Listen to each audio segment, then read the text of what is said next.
Hello dears, അപ്പൊ നമുക്ക് നമ്മുടെ ജോഗ്രഫിയിൽ ഒന്നാമത്തെ ചാപ്റ്റർ സീസൺസ് ആൻഡ് ടൈം, ഋതുഭേദങ്ങളും സമയം എന്ന് പറയുന്ന ചാപ്റ്ററിൽ നിന്ന് നമുക്ക് 3 മാർക്ക് നേടിയാലോ?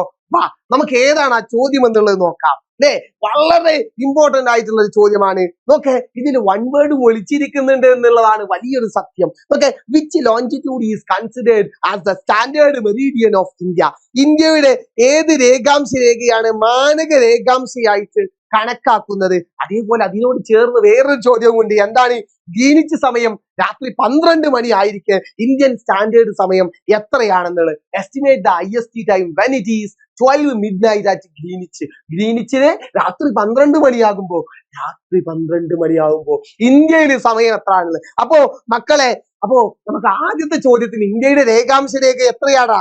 82.5 ഡിഗ്രി ഈസ്റ്റ് ആണ് അല്ലെ? 82.5 ഡിഗ്രി ഈസ്റ്റ്, അതായത് കിഴക്ക് രേഖാംശ രേഖയാണ് ഇന്ത്യയുടെ മാനക രേഖാംശം. മറന്നു പോകരുത് മക്കളെ, ഇന്ത്യയുടെ മാനക രേഖാംശം എത്രയാണ്? 82.5 ഡിഗ്രി. എത്രയാടാ? 82.5 ഡിഗ്രി. എത്രയാടാ?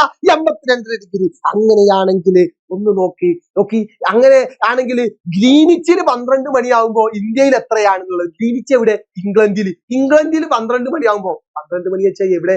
രാത്രി 12 മണിയാകുമ്പോ. അപ്പോ GMT ടൈം നോക്ക് മക്കളെ, GMT ടൈം എത്രയാടാ?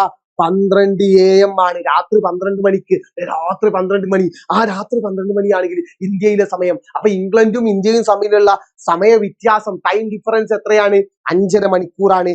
അങ്ങനെയാണെങ്കിൽ 12 മണിയിൽ നിന്ന് നമുക്ക് എന്ത് ചെയ്താൽ മതി? 5.5 മണിക്കൂറിലെ 5 hours 30 minutes എന്ത് ചെയ്താൽ മതി? കൂട്ടിയാൽ മതി. അപ്പൊ എത്ര കിട്ടുക? 5.5 തന്നെ കിട്ടുക. അപ്പൊ 5.5 എന്തായിരിക്കും? AM ആയിരിക്കും. ഓക്കെ, സെറ്റ് ആണോ? എല്ലാവർക്കും സെറ്റ് ആണോ? ഓക്കെ, ഇത്രയേ ഉള്ളൂ ഈ ചോദ്യം. അപ്പൊ എല്ലാവരും ഇങ്ങനെ ഒരു ചോദ്യം വന്നു കഴിഞ്ഞാൽ അങ്ങോട്ട് നേടുക.